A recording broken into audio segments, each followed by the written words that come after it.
जब last step जो था साधना का, जब आपने शांत रहने के लिए कहा था, तब मेरी गर्दन पूरी की पूरी राइट साइड की ओर मुड़ गई थी। फिर मैंने उसे थोड़ी देर में सीधा किया, फिर से वो पूरी की पूरी राइट साइड के लिए मुड़ गई थी। और बाकी मुझे ऐसा लग रहा था कि मैं विचारों पर तैर रहा हूँ उस समय, जब आपने शांत रहने के लिए कहा था। दूसरी बात कि मैं शांति पाना चाहता हूँ, बार बार मुझे शांति के विचार आते हैं कि कहीं मुझे गहरी शांति मिल जाए, और अनुभवों की भी इच्छा होती है। तो क्या गुरुजी, ये अनुभव की इच्छा, क्या ये गलत है, ये सही है? कुछ देखने की इच्छा अनुभव में, क्या ये गलत है, ये सही है? धन्यवाद। प्रणाम आपको। मैं शांति पाना चाहता हूँ, अनुभव भी देखना चाहता हूँ, अनुभव को भी जीना चाहता हूँ। क्या ये इच्छा ठीक है या गलत है? क्या इस इच्छा से मैं परमात्मा को पा सकता हूँ या नहीं पा सकता?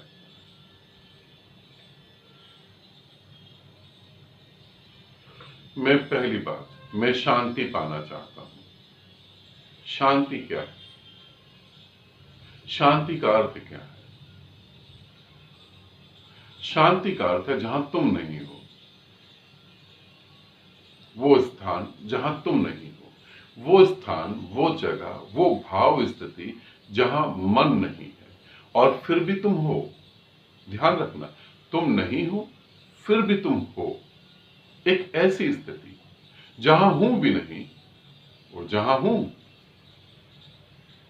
मैं शून्य हूं और मैं ही पूर्ण हूं। मैं ही वासना हूं, मैं ही त्याग हूं, मैं ही मृत्यु हूं, मैं ही जन्म हूं। एक ऐसी स्थिति जहां तुम हो भी और नहीं भी। शांति का अर्थ हुआ ये। अब मैं शांति पाना चाहता हूं। बहुत सारे उपाय हैं शांति पाने के, मगर वो सारे बिल्कुल फेल हो जाते हैं, क्योंकि पाने वाला तो है, फिर वो पाएगा कैसे? अशांति किसके कारण है? तुम्हारे कारण अशांति, और तो अशांति कहीं नहीं। तुम्हारी इच्छाओं के कारण अशांति। अब क्या करा जाए फिर? अब ये करा जा सकता है, अशांति के कारण कौन से हैं उनको देखे जाए। एक बार उनको देखा जाए, अशांति के कारण कौन से हैं, तो अंततः यह पहला कारण तो पता लगेगा, मेरी इच्छा ही अशांति का कारण है।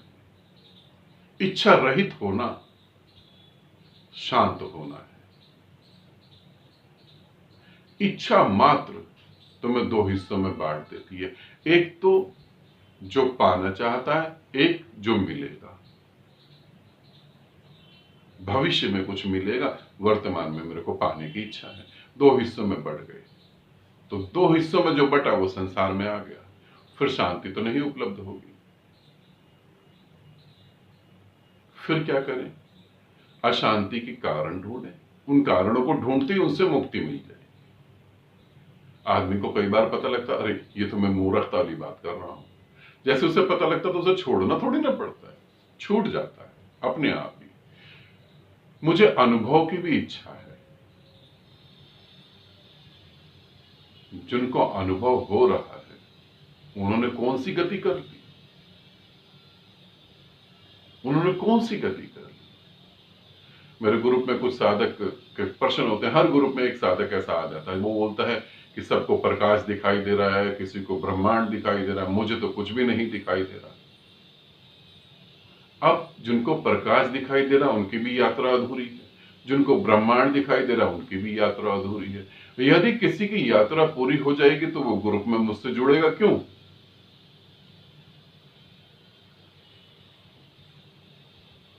एक आंखों का हॉस्पिटल खुला हो, उदाहरण के तौर पे समझा रहा हूं, एक आंखों का हॉस्पिटल खुला हुआ है और जिनको आंख में बीमारी है वो जाके इलाज करवा रहे हैं। अब जिनकी आंख ठीक है वो वहां जाएगा क्यों? वहां क्यों जाएगा जिसकी आंख ठीक है? वो तो नहीं जाएगा। तो जिनको ब्रह्मांड दिख रहा है, जिनको और अनुभव हो रहे हैं, जिनको शिव दिख रहा है, किसी को दुर्गा दिख रही है, किसी को पता नहीं कौन दिख रहा है, किसी को मैं दिख रहा हूं, तो भी वो ग्रुप में जुड़ के साधना तो कर रहे हैं। इसका मतलब यही तो हुआ ना कि अभी यात्रा बाकी है। तुम्हारी अनुभव की इच्छा है, उससे होगा क्या? कैसे मैं अशांति के कारणों को जानूं और कैसे मैं जान के उन कारणों से मुक्त हो जाऊं, बस बात खत्म हो गई। शांत हृदय परमात्मा का हृदय है, अशांत हृदय तुम्हारा है। खाली हृदय परमात्मा का हृदय है, भरा हुआ हृदय पत्नी, बच्चे, मां बाप, संस्कार, धर्म, जाति, परमात्मा पाना है, ये तुम्हारा हृदय है। प्रेम भरा, निस्वार्थ प्रेम भरा हृदय वो परमात्मा का है। स्वार्थ भरा प्रेम वो तुम्हारा हृदय है। अब तुम्हें कहां पहुंचना है? कोई अनुभव की इच्छा नहीं। जिनको अनुभव हो रहे हैं उनकी भी यात्रा अधूरी है, तो इसीलिए अनुभव को तुम्हें त्याग देता हूं। शांत होना है तो अशांति के कारण ढूंढो। जो मेरे हाथ में है उसे तो मैं ढूंढ सकता हूं, शांति मेरे हाथ में नहीं। अशांति के कारण मेरे हाथ में है, उन कारणों पर ध्यान दें। आनंदित रहें, सदा खुश रहें। बहुत बहुत प्रेम आप सभी को।